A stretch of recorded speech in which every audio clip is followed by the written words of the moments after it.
Hello Boro fans, it's Joe from Boro Fan TV and this is the preview for the upcoming game on Easter Monday, the 10th of April, with a 5:30pm kick-off as the Boro take on Bristol City in the Scarbet Championship at Ashton Gate. The Boro fans, we did pull some sort of a fight against Burnley at our fixture on Good Friday at the Riverside, but it just wasn't to be for us.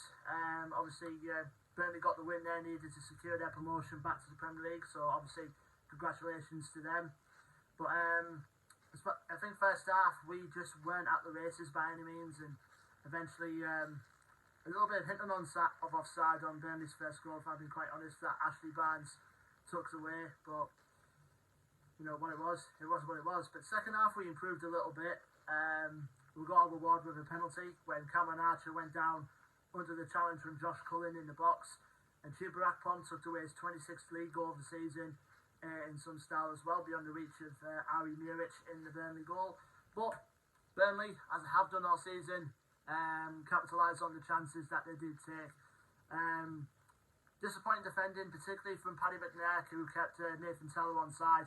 He provided the cross, and Connor Roberts with the tap-in to net the winner, and ultimately the Premier League clincher for the Clarets. So another loss since the break. Obviously came back for the break, two games and 2 losses now, and obviously with Luton picking up a point against Millwall on Good Friday, that puts us dropped us down to 4th in the league. Obviously looking at the table now,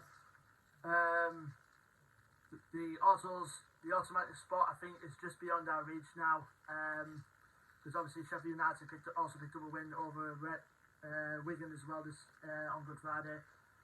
And it's, like I say, it's probably beyond the reach in my opinion, so I think my opinion now, our priority is just remaining at playoff places. Something else may happen, Sheffield United do play Burnley tomorrow, so anything can happen. Either us or Luton can sneak into that last spot with hopefully a bit of luck, but hopefully, just a matter of us just securing our place in the playoffs first and worry about everything else in our last few games of the season. So then, now, no other injury news as far as I'm aware, but I think, Michael Carrick needs to rotate the squad a bit, because I think, the last 2 games, particularly Paddy McNair, has been up to his best in my opinion, I think in most Boro fans' opinion, and I don't know why he's putting Dale Fry back in the team. I think from what I've heard from a few rumour mills that Dale Fry had suffered a facial injury, obviously at the Preston game, and I think he hasn't really fully recovered from that. So hopefully, putting that aside, hopefully, Dale Fry can slot back into that team. I think, again, in my opinion, Paddy McNair's been below par these last 2 games. But now we go on to our opponents, Bristol City, obviously, of course, managed by former Middlesbrough captain Nigel Pearson, who, to be fair to Bristol City, I think when you look at the table, they're currently in 13th place in the Championship. They're currently 9 points off the playoffs, but I think, in my opinion, it's one of them situations with Bristol City, it's just, they are where they are. I mean, they can't go up, they can't go down. They're pretty much in that position, I think, as of this moment, with the 6 games remaining in the Championship this season. Their record going into this game is played 40, won 13, drawn 13 and lost 14. Last time out on Good Friday for the Robins, they won away from home. They won by 2-1 at Stoke.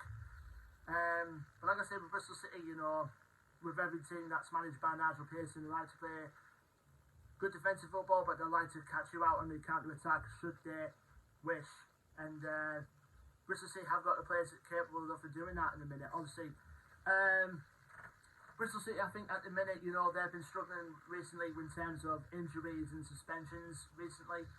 You've got the likes of Alex Scott, who's currently out injured for the moment, who I think, could be destined for the Premier League in the next couple of years, I feel. You've got the likes of Rob Atkinson out injured, Thomas Callas, ex-Boro player, he's currently out injured at the moment, and Mark Sykes, who's currently serving, the final 2 of his 4-match ban.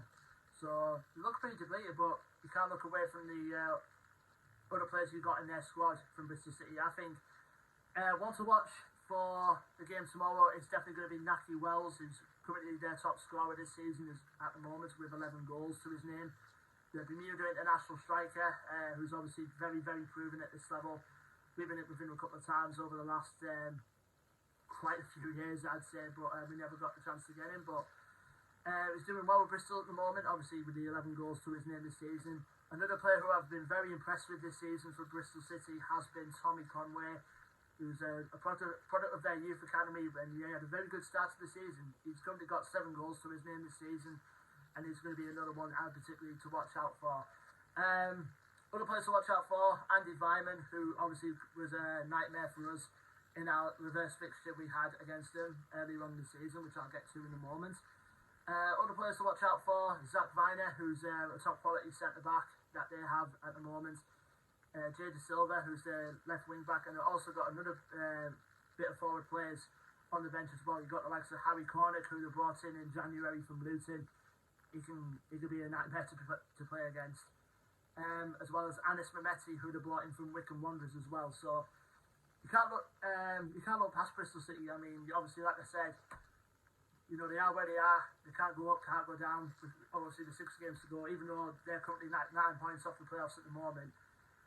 They're still a decent team, so we're going to be in for a tough test. And always, you know, Ashton Gate is always a tough place to go to for us over the years.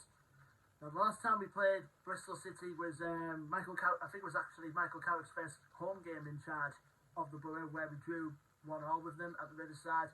Remember Andy Vyman scoring the early goal that put Bristol City in front, and then very early in the second half, Chuba Akpom netted the equaliser for the Borough to earn ourselves a point.